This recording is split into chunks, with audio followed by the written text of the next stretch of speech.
മസ്താനി താൻ പുറത്തിറങ്ങിയതിന് ശേഷം തനിക്കുണ്ടായ അനുഭവങ്ങളെക്കുറിച്ച് പറയുകയാണ്.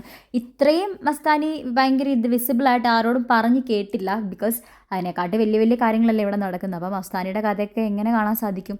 എന്തായാലും മസ്താനി പറയുകയാണ്, ഒരുപാട് നെഗറ്റീവ്സ് എൻ്റെ ലൈഫിൽ ഞാൻ ഇവിടുന്ന് പോയതിന് ശേഷം വന്നു. ആ സമയത്തൊക്കെ എൻ്റെ കൂടെ ഉണ്ടായിരുന്ന പല ആൾക്കാരും എന്നിൽ നിന്നും എസ്കേപ്പായി.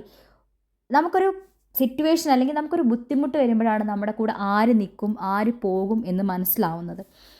അപ്പോഴത്തേക്കും നമ്മുടെ അപ്പാനി ചോദിക്കുകയാണ്, നീ പുറത്തിറങ്ങി കഴിഞ്ഞിട്ട് ഏതെങ്കിലും രീതിയിലുള്ള പരാമർശം അപ്പാനിയെക്കുറിച്ച് നടത്തിയിരുന്നു എന്ന് ചോദിച്ചപ്പോൾ നമ്മുടെ മസ്താനി പറയുകയാണ്, ഞാനൊരു ഇൻ്റർവ്യൂ പോലും ആർക്കും കൊടുത്തിട്ടില്ല. പകരം ഈ അപ്പാനിയാണ് അവിടെ പോയിരുന്ന് എല്ലാവരുടെ അടുത്തും ഇൻ്റർവ്യൂകളിലൊന്നും എന്നെ കാണരുത്, എന്നോട് മിണ്ടരുത്, എന്നെ ഇഷ്ടമല്ല, അല്ലെങ്കിൽ ഞാൻ കയറുന്ന സ്ഥലത്ത് വരാൻ താല്പര്യമില്ല എന്ന് പറഞ്ഞൊരു വ്യക്തി അപ്പാനിയാണ്.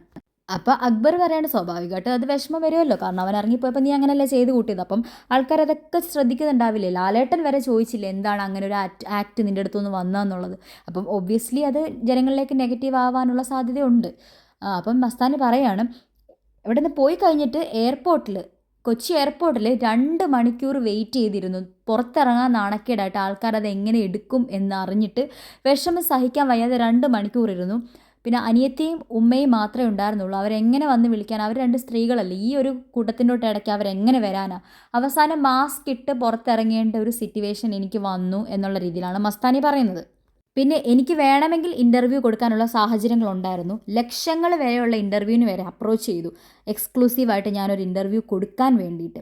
എനിക്ക് വേണമെങ്കിൽ അത് ചെയ്യാമായിരുന്നു, പക്ഷെ ഞാനത് ചെയ്തില്ല. ഇപ്പം ഒരു ഫണ്ണായിട്ട് പറയുകയാണെങ്കിൽ പാൻ ഇന്ത്യ ലെവലിൽ ഞാൻ ഫേമസ് ആയിരിക്കുകയാണ്. സീസൺ 7 ആരെ മറന്നാലും എന്നെ മറക്കാൻ സാധ്യതയില്ല. അത്രയ്ക്കും നെഗ്ഗാണ്, അല്ലെങ്കിൽ അത്രയ്ക്കും റീച്ചാണ് എൻ്റെ പേരിൽ പോയിരിക്കുന്നത്. മസ്താനി ഒരു ഹോട്ടലിൽ ചെന്നല്ലോ, റെസ്റ്റോറൻറ്റിൽ ചെന്നാൽ തന്നെ മസ്താനി നിർത്തിപ്പൊരിച്ചത്, മസ്താനി കുഴിമന്തി, മസ്താനി ഗ്രില്ല്, അതായത് എൻ്റെ ആ പേരിന് അത്രയും റീച്ചായി. ആ ഒരു പേര് യൂസ് ചെയ്ത് മാർക്കറ്റിംഗ് നടത്തുവാണ് ആൾക്കാർ. അതേപോലെ ഫുഡ് ഐറ്റത്തിൽ മസ്താനി ചിക്കു ഷേക്ക്, മസ്താനി ഫലൂഡ എന്നൊക്കെ പറഞ്ഞിട്ട് അങ്ങനെയുണ്ട്. അതൊന്നും എനിക്ക് വലിയ സംഭവമായിട്ട് തോന്നിയില്ല. പക്ഷേ അല്ലാത്ത രീതിയിൽ എനിക്ക് ഒരുപാട് നെഗറ്റീവ്സ് ഫീൽ ചെയ്തു എന്നുള്ള രീതിയിലാണ് പറയുന്നത്. ഗെയിമിനുള്ളിൽ നിൽക്കുമ്പോൾ പല പ്രശ്നങ്ങളും വരും, സ്വാഭാവികമാണ്. ഇതുപോലത്തെ കാര്യങ്ങൾ പലരും പല രീതിയിലായിരിക്കും കളിക്കുന്നത്. പക്ഷേ ദൈവത്തെ ഓർത്ത് ഇങ്ങനത്തുള്ള കാര്യങ്ങളൊന്നും പുറത്തിടുമ്പോൾ ഈ ആൾക്കാർ വലിച്ചിടരുതെന്ന് വെച്ചാൽ അവരുടെ ലൈഫാണ്, അത് അവരുടെ ലൈഫിലേക്ക് വിടുക. ഓക്കെ, നമ്മളത് വിലയിരുത്തുന്ന ഷോ ആണ്, നമ്മൾ കാണുന്ന ഷോ ആണ്. അവർക്ക് നെഗറ്റീവ്സ് വരുമ്പോൾ നമ്മൾ ചോദിക്കുന്നത്, പക്ഷെ ഒരു പരിധി കൂടുതൽ ആവരുതെന്നാണ്. അത് ഒരു പെൺകുട്ടിയൊക്കെ ഒരു സഹിക്കാൻ പറ്റാത്തതിൻ്റെ ഒരു പരിധി കൂടുതലൊക്കെ സഹിച്ചു കഴിഞ്ഞാൽ ഒരു ആത്മഹത്യയിലേക്ക് വേണമെങ്കിൽ ചിന്തിച്ച് പോകാമായിരുന്ന സാഹചര്യങ്ങൾ വരുമല്ലേ.